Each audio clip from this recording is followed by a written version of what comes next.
Muy buenos días para todos, espero que se encuentren muy bien desde sus casas. Bienvenidos a otras de nuestras intervenciones pues con Juan Carlos Hidalgo. Ya lo estoy invitando en este momento para que entre en pantalla. Por favor, comenten en el chat que nos están oyendo bien, que nos están viendo mientras se conecta. Hola Juan Carlos. Hola Camila, ¿cómo estás? Muy bien, muchísimas gracias por aceptar nuestra invitación. Todo Como te lo gusto. dije por teléfono, estás cumpliendo uno de mis mayores sueños, que era entrevistarte al estilo CNN y hacerme sentir presentadora de CNN. Entonces, de verdad, muchísimas gracias. ¿Todos lo oyen bien? ¿Lo ven bien para dar inicio? ¿Estamos bien? Para que comenten en el chat. Ahí María Pilar ya dijo que sí estamos bien. Perfecto. Vamos a hacer una entrevista, al final les vamos a dar unos minutos a todos, pues para que puedan tener el honor de también entrevistarlo, porque esto pues es realmente un lujo. Voy a quitar acá el chat para podernos concentrar. Bueno, entonces, Juan Carlos, es la primera entrevista que hacemos para temas de geopolítica. Realmente veníamos con una serie pues, de discusiones diferentes de comercio exterior, pero no lo habíamos vinculado estrictamente al tema geopolítico y por eso la importancia el día de hoy. Y recuerdo muy bien cuando estaba en China que el embajador Guillermo Ricardo Vélez, el embajador en China, siempre me decía, Camila, si quieres saber bien de comercio exterior, tiene que saber de geopolítica o si no, pues realmente no está haciendo nada. Y por eso pues es tan importante que nos acompañes el día de hoy. Recuerdo cuando la pandemia pusiste, Juan Carlos, pues para contextualizarlos, es analista de políticas públicas, trabajó 10 años en el Cato Institute en Washington, y es a veces polémico, controversial, y uno de esos chats que tú pusiste, un tweet que pusiste, pues era, ok, está el tema de la salud, pero pues tenemos que tener una conversación seria sobre el tema económico, ¿te acuerdas? Sí, Y claro, muy bien. se te volcaron. Juan Carlos tiene 40,000 seguidores en Twitter, se le volcaron completamente. Bueno, acá nos están acompañando empresarios, ya sabes, de los diferentes ministerios de industria, de toda América Latina. Ya podemos tener esta conversación, ya pasaron pues realmente casi 6 meses pues desde que se desató la pandemia en China, y ya podemos tener esta conversación económica. De todo lo que tú has visto, de las políticas que están sacando, ¿cuál es ese balance que deberían tener los gobiernos entre las políticas de salud pública y económicas? Buenos días, Camila, y muchísimas gracias por la invitación. Ciertamente, esto es una pandemia, es un virus que agarró al mundo desprevenido. La última vez que la humanidad enfrentó una situación más o menos similar fue con la llamada influenza española, allá en 1918, principios de la década de los 20, es decir, hace exactamente 100 años.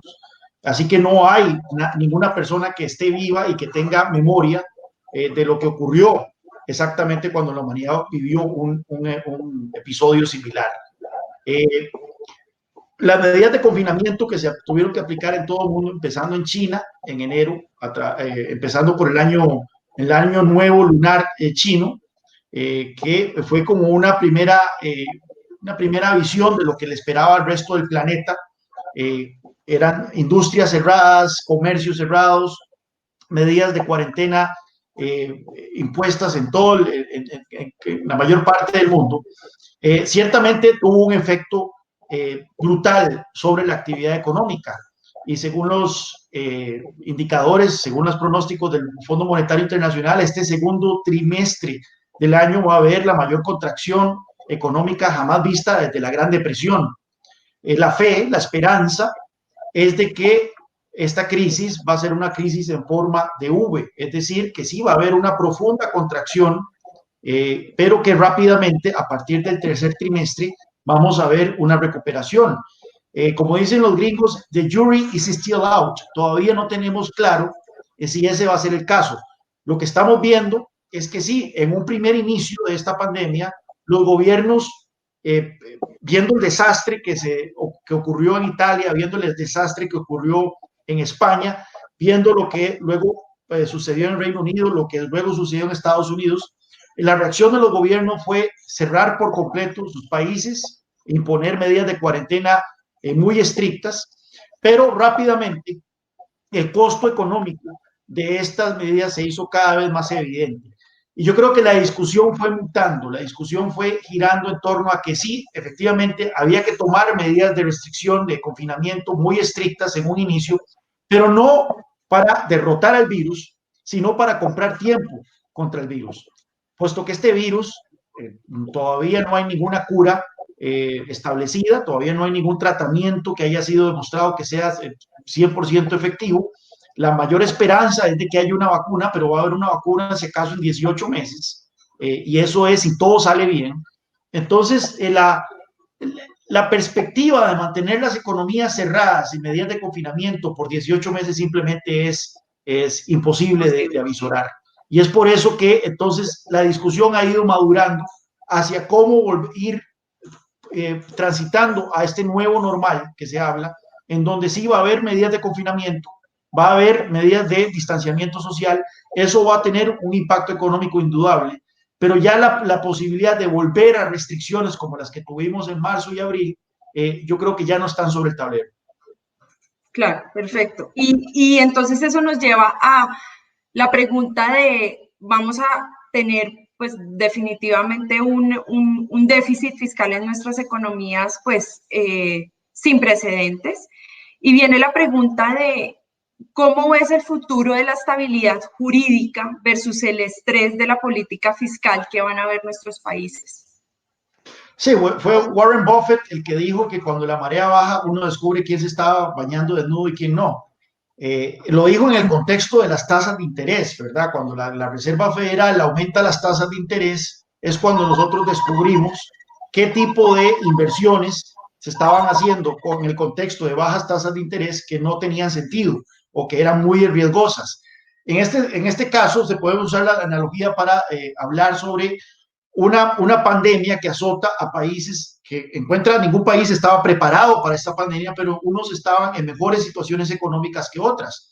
Y por ejemplo, se ha hablado mucho del caso de cómo Alemania está abandonando su ortodoxia fiscal. Recordemos que en el 2009 Alemania implementa una reforma constitucional para tener presupuestos balanceados y a partir del 2014 empieza a tener lo que se llama el Schwarze Null, que es un superávit fiscal, una política superávit fiscal, que fue muy criticada en su momento. Decían, los alemanes deberían de estar utilizando esta plata para invertir más en infraestructura, para estimular la demanda, etcétera. Pues bueno, llegó la pandemia y ahora todo el mundo envidia a los alemanes, porque los alemanes han adoptado uno de los programas más generosos de soporte a los salarios de los trabajadores que han perdido sus trabajos o que han visto sus jornadas laborales reducirse, de créditos blandos a empresas para tratar de darles ese salvataje para que permanezcan fuera del peligro de bancarrota.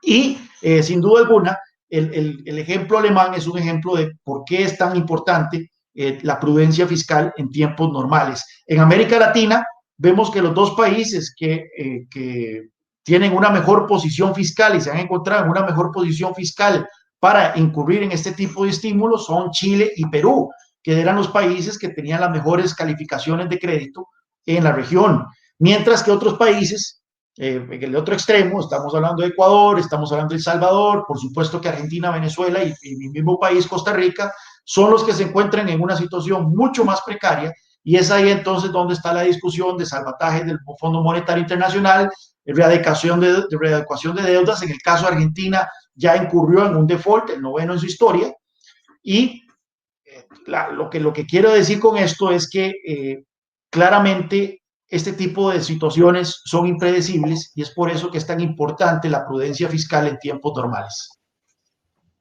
Bueno, y como sabes, acá que estamos conectados con todas las zonas francas de América Latina, donde tenemos incentivos sobre el impuesto de renta, Muchos estamos preocupados que el próximo año, finales de este año, el gobierno diga, bueno, necesito recaudar más, voy a subir los impuestos, voy a subir el impuesto de renta. Y tú conoces, pues a Juan Carlos lo hemos tenido en nuestros congresos y en tu país, particularmente en Costa Rica, el 56% de las exportaciones sale de zona franca. En este momento estamos empleando 1 millón de empleos directos en toda la región. ¿Cómo nosotros desde gremio, desde las zonas francas, deberíamos pues responder a estas políticas que seguramente van a sacar los gobiernos? Sí, sin duda alguna va a haber mucha presión para aumentar impuestos. La situación fiscal va a terminar sumamente delicada, va a ser sumamente delicada en la mayoría de los países. De hecho, ya vemos que algunos países están hablando de poner impuestos en media pandemia. Es el caso de Costa Rica, es el caso de Ecuador, es el caso de Argentina, que no ¿Qué es tipo de coincidencia. impuestos has oído? Se ha hablado de impuestos a la riqueza, se usan eufemismos como impuestos patrióticos, por ejemplo, que sí es impuestos a los altos salarios, impuestos a la riqueza, impuestos sobre tasas a las empresas. Todavía no he visto un solo país que haya planteado el impuesto a las zonas francas, pero recordemos de que cualquier discusión fiscal tiene un alto componente económico, político. Es decir, y lo digo con conocimiento de causa porque aquí en Costa Rica hemos tenido una discusión fiscal casi que permanente en los últimos 10 años. En su momento se han planteado impuestos a las zonas francas, pero eso ha demostrado que esos impuestos recaudarían muy poco dinero. Una de las razones es porque es muy probable que muchas empresas simplemente se vayan del país De acuerdo. y por lo tanto el efecto sobre la recaudación sería ínfimo. El impuesto que sí es muy eficiente a la hora de generar recursos es el impuesto al valor agregado, el llamado IVA.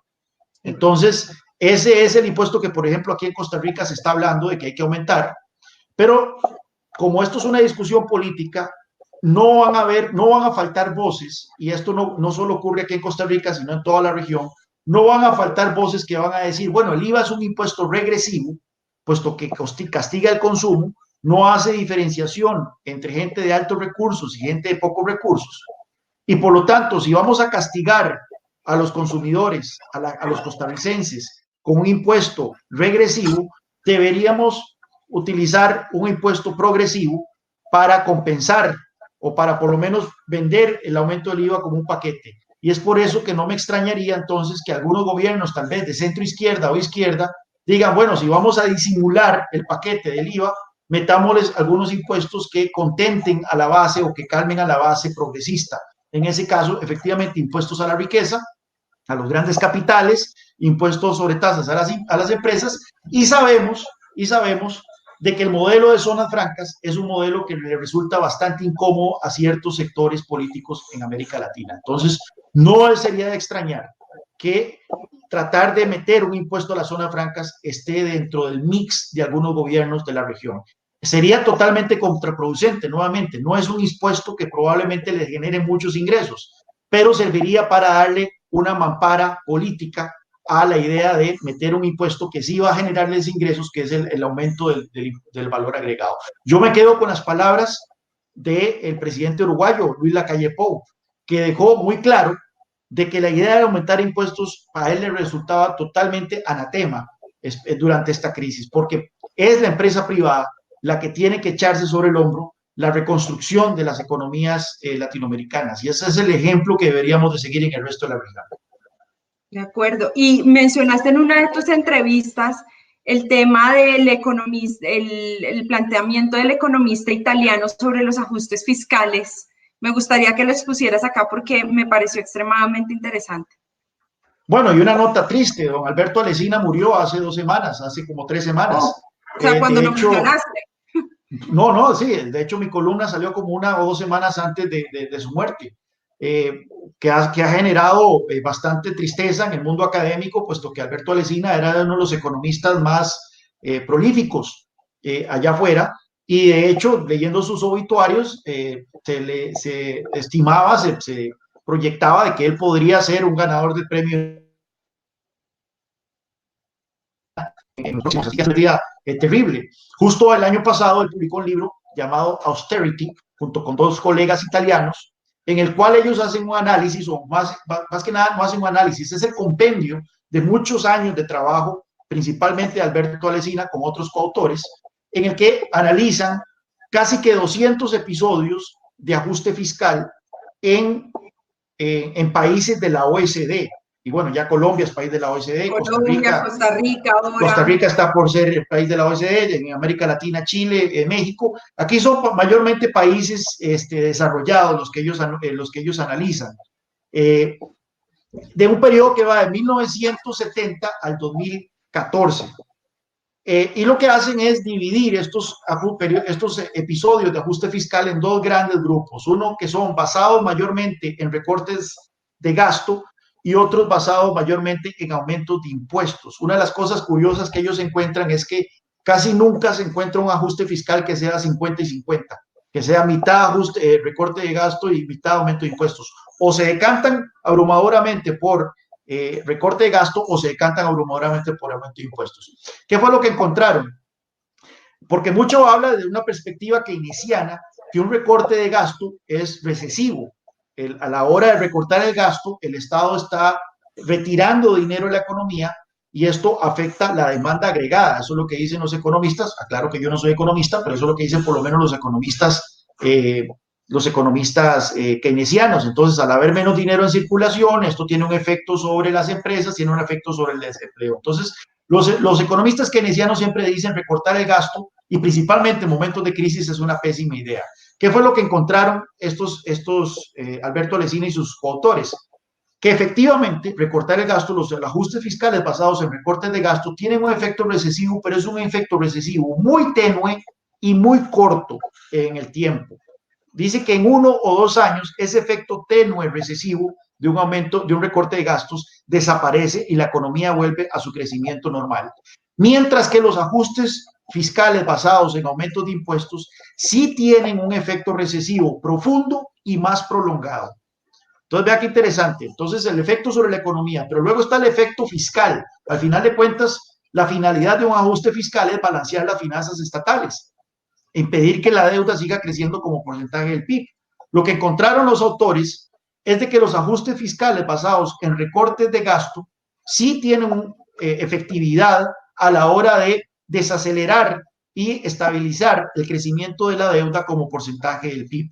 Mientras que los ajustes fiscales basados en aumentos de impuestos más bien aceleran el crecimiento de la deuda como porcentaje del PIB. Y una de las razones por las cuales los ajustes fiscales basados en aumentos de impuestos son contraproducentes es que impactan, nuevamente, son recesivos, impactan el tamaño del PIB.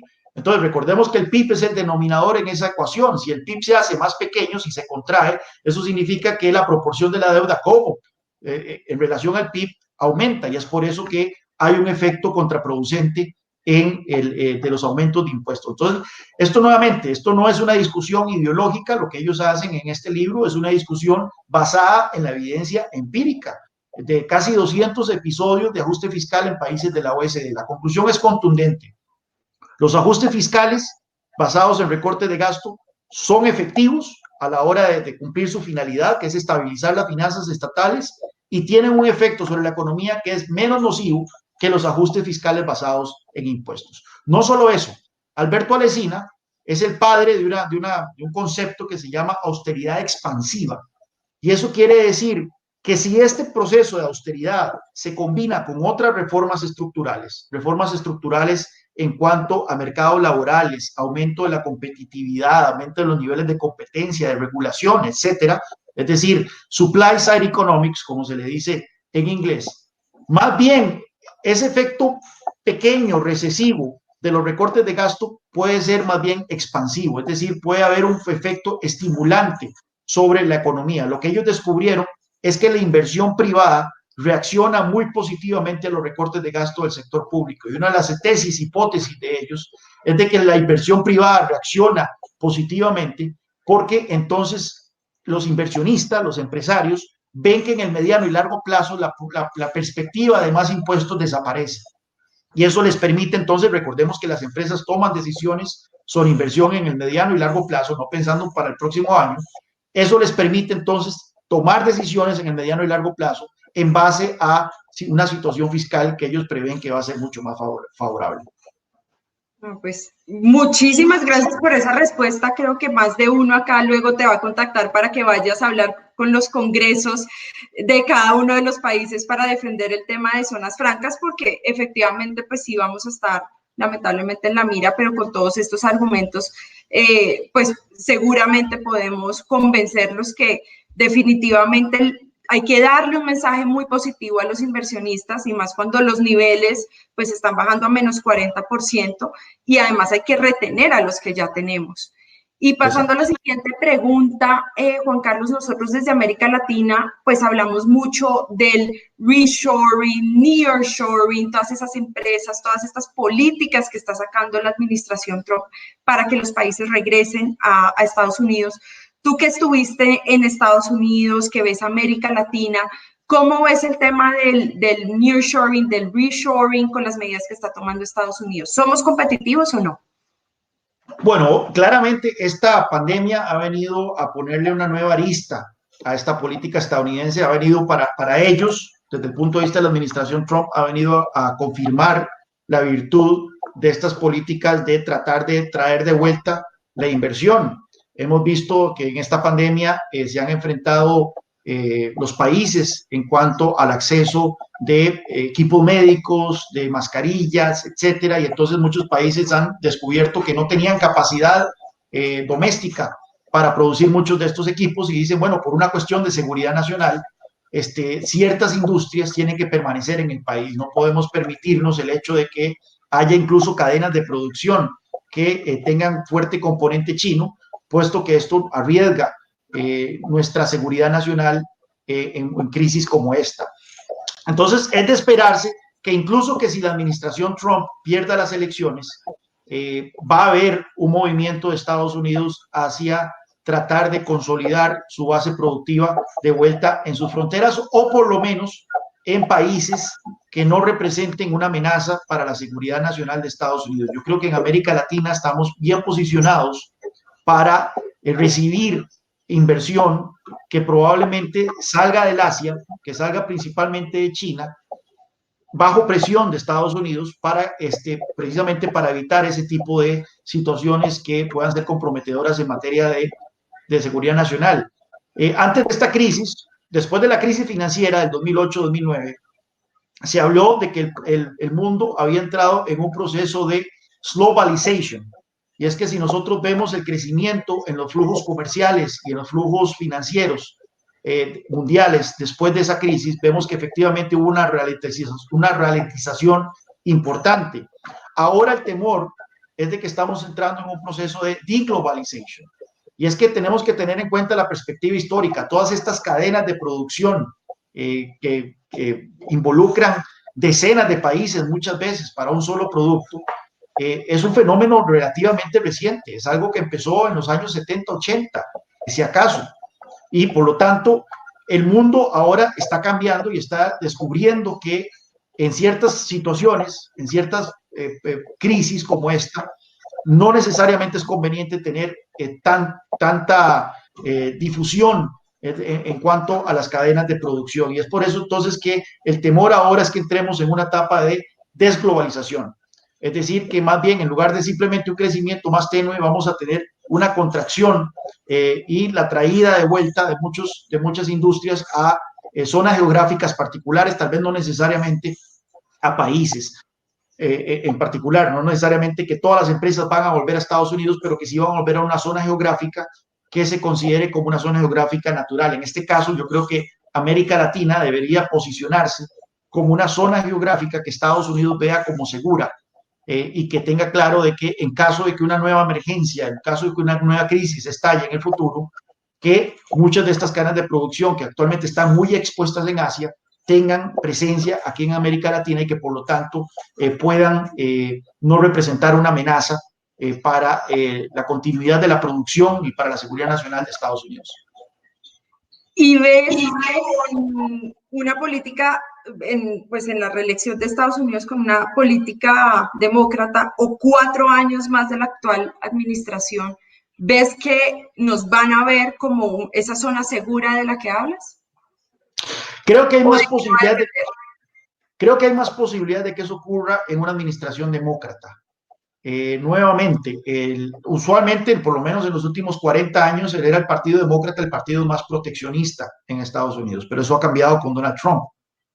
Donald Trump es mucho más proteccionista que los demócratas. Y lamentablemente eso ha generado como un círculo vicioso en la política estadounidense, en donde ahora el Partido Demócrata y el Partido Republicano compiten para ver cuál es más proteccionista. Sin embargo, Joe Biden viene del centro del Partido Demócrata. Obviamente él en esta elección va a volcarse un poco a la izquierda, buscando que el voto duro demócrata que apoyó a candidatos como Bernie Sanders y como Elizabeth Warren no lo abandonen en la elección, aunque las encuestas están demostrando que la diferencia entre Biden y Trump se está haciendo cada vez más grande y es capaz que Joe Biden no va a necesitar de ese voto duro de izquierda demócrata. Joe Biden, la esperanza con Joe Biden es que venga a resucitar el liderazgo de Estados Unidos en el orden internacional liberal. Por ejemplo, la Organización Mundial del Comercio en este momento está en coma. El sistema de resolución de disputas, el sistema de resolución de disputas desde diciembre pasado está suspendido por el hecho de que los nombramientos de los jueces expiró y por lo tanto no hay suficientes jueces para conformar un panel. Así que es importante que Estados Unidos retome ese liderazgo. Además, sumándole que Acevedo renunció y que Acevedo renunció. Ahora estamos en la búsqueda, ¿verdad? La búsqueda de un nuevo director general, donde es Europa, parece que va a tomar el liderazgo de quién debe ser esa persona que reemplace a Acevedo, pero hay muchos retos en materia comercial. Ciertamente el tema de China es un tema que va a generar mucha controversia en esta década. La esperanza cuando China fue incorporada a la Organización Mundial del Comercio en el 2000 era de que China cada vez más iba a ir dejando su modelo de capitalismo de Estado y adoptando un capitalismo de mercado. Pues bueno, ya esa esperanza ha quedado abandonada, puesto que queda muy evidente que China se siente cómodo con su modelo de capitalismo de Estado, lo cual ha hecho que entonces otros países y otros bloques como la Unión Europea, Estados Unidos, Canadá, Japón, Australia, digan, no señores, suave, esa no era la idea y entonces vamos a adoptar una posición más agresiva hacia las prácticas comerciales chinas. Lo vemos con la guerra comercial que se desató entre Estados Unidos y China, pero vemos que también la Unión Europea está adoptando políticas, por lo menos en cuanto a la adquisición de empresas, diciéndoles, ojo, China, usted no puede venir a comprar empresas europeas ahora, puesto que usted no nos da la misma reciprocidad. Los europeos no podemos ir a China a comprar empresas chinas en las mismas condiciones que ustedes pueden venir a hacerlo aquí. Entonces vamos a proteger ciertas industrias a la inversión. Ustedes dicen que la inversión global, pero en realidad tienen a China en mente. Entonces, volviendo a la pregunta, el liderazgo de Estados Unidos es importante en ese contexto. Yo creo que el liderazgo de Donald Trump o el no liderazgo de Donald Trump ha sido muy nocivo. En lugar de crear un frente común de las democracias liberales, Canadá, Australia, Japón, la Unión Europea y incluso países en desarrollo, para enfrentar estas prácticas de China, lo que ha hecho más bien ha sido alienar a esos países. La esperanza es que con Joe Biden tengamos un presidente que, si bien viene de un partido con una tradición proteccionista, tenga una vocación más internacionalista, incluso en materia comercial. No, perfecto, nos has llenado de argumentos, de historia. ¿Hay algún mercado que en este momento consideres que América Latina no le está prestando atención y que deberíamos estar mirando? Ahí me agarraste fuera de base, Camila. Bueno, obviamente si nosotros vemos todos los países han sido fuertemente golpeados por esta crisis. China va a seguir creciendo, nada más que no va a crecer al 6% que venía creciendo. La expectativa es que va a crecer un 1%, pero siempre es crecimiento. En el sudeste asiático no ha sido tanto el impacto del virus. Hay países como Vietnam, que de hecho les está yendo muy bien, Taiwán. Yo creo que el sudeste asiático sigue siendo la región del mundo donde vamos a encontrar el mayor dinamismo económico en la próxima década.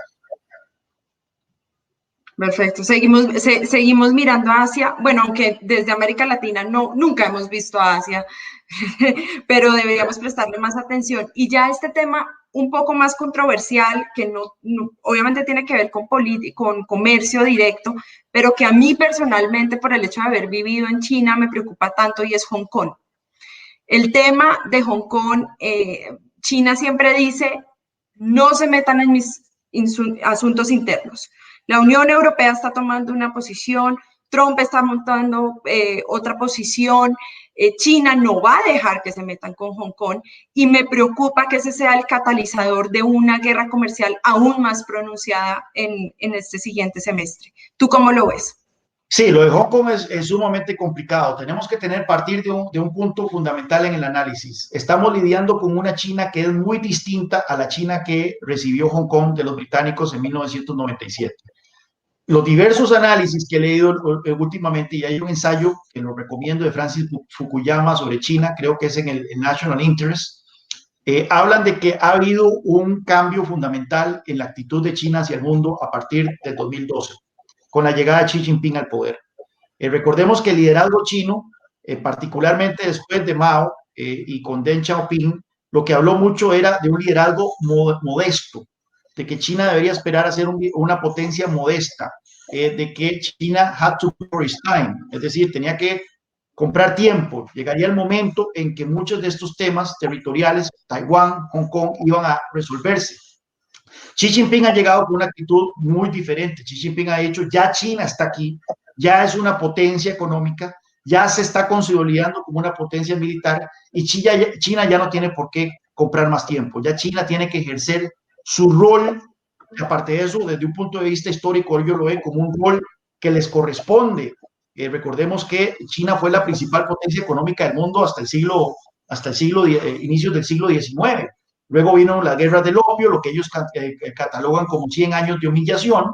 Entonces ellos lo que ven es que China está retomando su lugar en el concierto de naciones como la principal potencia mundial.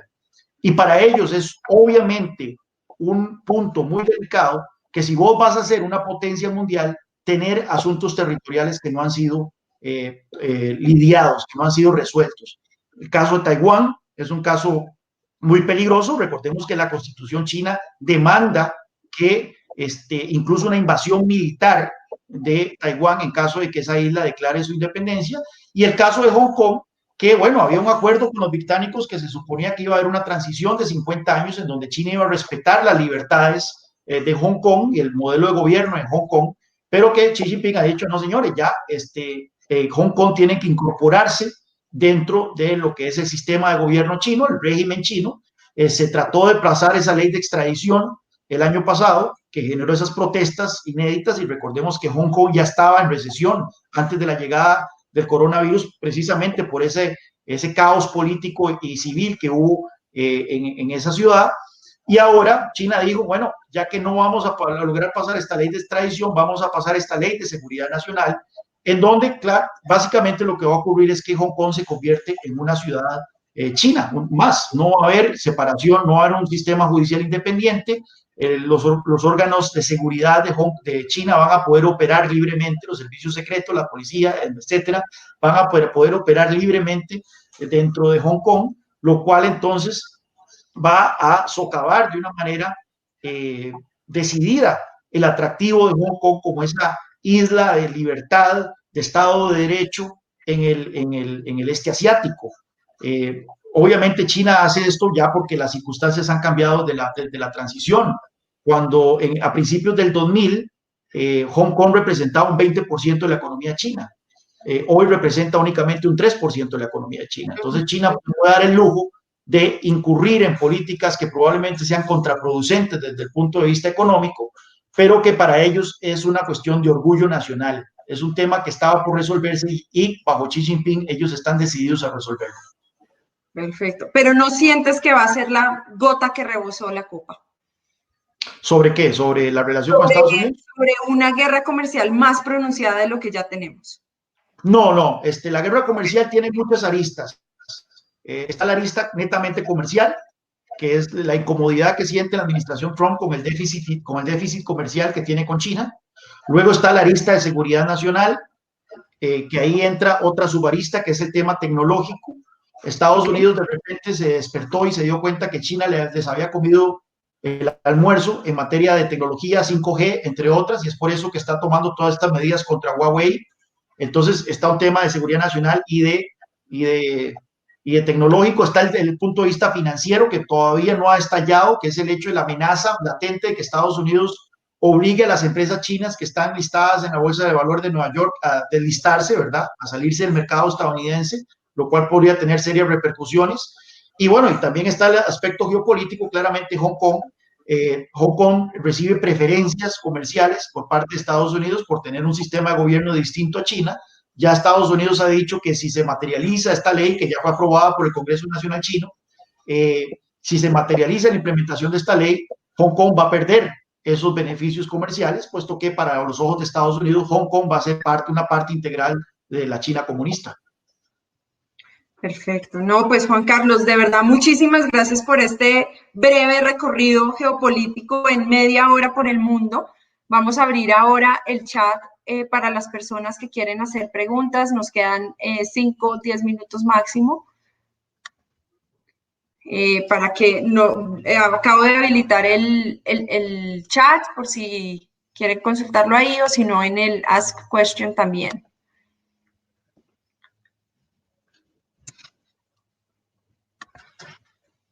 Están ahí, están tímidos. La cosa contigo, Juan Carlos, es que uno puede quedar muy bobo si te hace una pregunta boba. Entonces No, da miedo.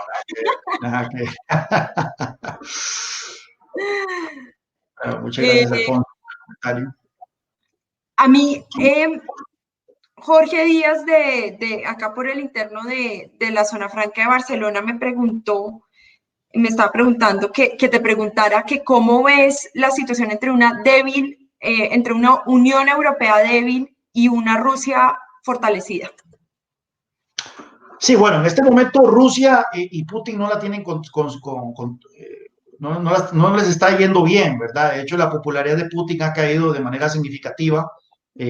Moscú se ha vuelto uno de los epicentros del coronavirus en Eurasia. Él tenía planteado un referéndum para eliminar los límites a la reelección y por lo menos quedarse en el poder hasta el 2036. Ha tenido que posponerlo, pero es un hecho que va a lograr ese cambio en la constitución de Rusia y por lo tanto vamos a tener un Putin en el poder por mucho tiempo más. La pregunta es qué tipo de Putin, ¿verdad? Obviamente él ve a Occidente como un enemigo natural y buscará siempre tratar de desestabilizar a ese enemigo. En este caso, la Unión Europea no ha tenido un buen inicio de esta crisis. De hecho, vimos lo que ocurrió con el caso de Italia. Italia vio la imposición de prohibiciones a la exportación de equipo médico por parte de otros países. O sea, cuando estaban tratando de comprar respiradores en media crisis, respiradoras de Alemania, respiradores de otras partes de la Unión, esos países estaban imponiendo prohibiciones a las exportaciones, lo cual molestó muchísimo a los italianos en este momento. El sentimiento anti-Unión Europea en Italia está en su punto más alto en la historia. Hay toda una discusión ahora sobre qué tipo de cambios puede haber para fortalecer a la Unión. Siempre se ha hablado de que la Unión Europea avanza en su institucionalidad a partir de crisis. Se está hablando de un fondo de ayuda en el orden de 750 mil millones de euros, que es apoyado por Alemania y Francia, que mucha gente lo ve como un punto de inflexión. El hecho que hasta ahora Alemania siempre se ha negado, siempre se ha resistido a crear un fondo fiscal común, ya sea bonos comunes o en este caso un fondo de ayuda para los países del sur. Siempre ha habido mucha resistencia entre los países del norte y los países del sur sobre esa mutualización de deudas o mutualización fiscal. Pues bueno, Merkel ya va a salida, pero dio el visto bueno a ese proyecto y ahora más bien la resistencia está viniendo de otros países como lo son los cuatro frugales, como se le llama, que son Suecia, Dinamarca, Holanda y Austria.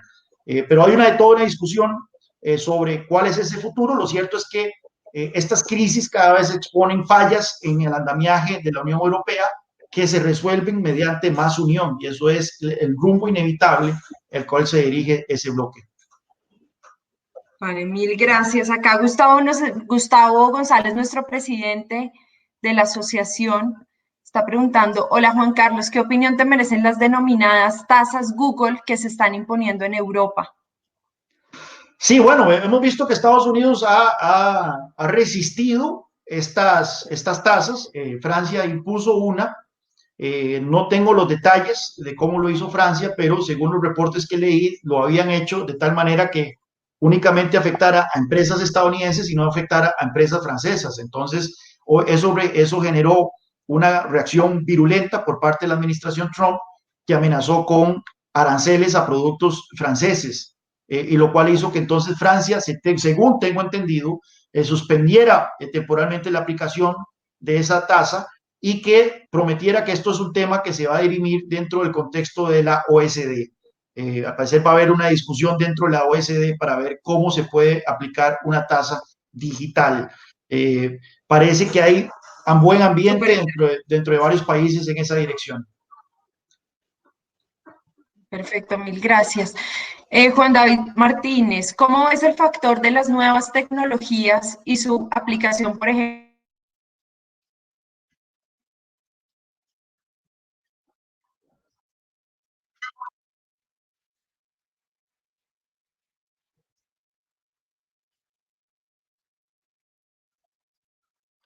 Bueno, de hecho, esto es una discusión que tiene la arista también política, ¿verdad?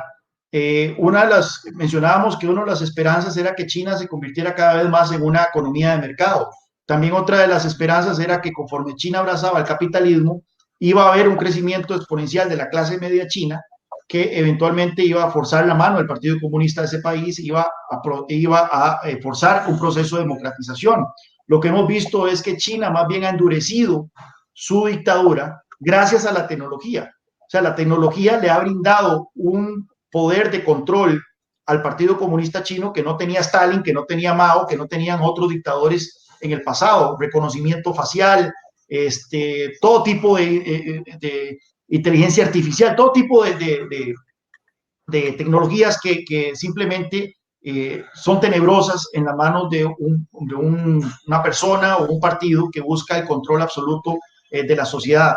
Entonces, sí, China ha demostrado que tiene una ventaja en el uso de estas tecnologías sobre el Occidente. A mí me llamó mucho la atención el otro día un amigo me manda un video por WhatsApp y dice: mae, vea que, como decimos aquí en Costa Rica, ¿verdad, mae? Mae, vea qué bárbaro los chinos más buenos, vea este video. Y entonces era un tipo que está en un aeropuerto, llega a una pantalla y en lugar de ver, de tener que buscar entre cientos de vuelos cuál es su conexión, inmediatamente la pantalla le reconoce su cara y le dice cuál es su puerta de conexión, su puerta de embarque. Y mi amigo fascinado: qué bárbaro los chinos, son buenísimos. Y yo, mira, pero es que esto también tiene su componente tenebroso, ¿verdad? Y en eso China ciertamente lleva una gran ventaja sobre Occidente. Le funcionó muy bien a China en un inicio en las medidas de contención del virus, pero nuevamente, y eso ha servido para que China predique y durante esta emergencia que un sistema autoritario es mucho más eficiente para lidiar con este tipo de emergencias que un modelo democrático, dado el caos que se ha visto en otros países de Occidente. De acuerdo, sí. El costo es muy alto en este momento para privacidad. Y la última pregunta, porque ya tenemos que dejar ir a Juan Carlos, es eh, perspectivas ante un nuevo paradigma del mercado centroamericano. Tú que estás en Costa Rica, ¿alguna posibilidad de encadenamientos productivos entre zonas francas? Lo veo muy difícil. Veamos acá ahora la experiencia que acaba de pasar con Costa Rica, que Costa Rica cerró o no cerró las fronteras, le cerraron las fronteras, pero a raíz de una medida unilateral que tomó Costa Rica para el tema de los transportistas que venían infectados con COVID-19. Eso demuestra que la integración regional en Centroamérica está muy distante. Los gobiernos de estos países no se ven ojo a ojo, y hay muchas tensiones internas, ¿verdad? Entre los distintos gobiernos de la región, que va a hacer que avanzar hacia un proceso mayor de integración comercial simplemente no esté sobre el tablero en el corto plazo. Perfecto. Bueno, pues Juan Carlos, de verdad ha sido un honor. Muchísimas gracias. Voy a dejar acá el Twitter para que lo sigan.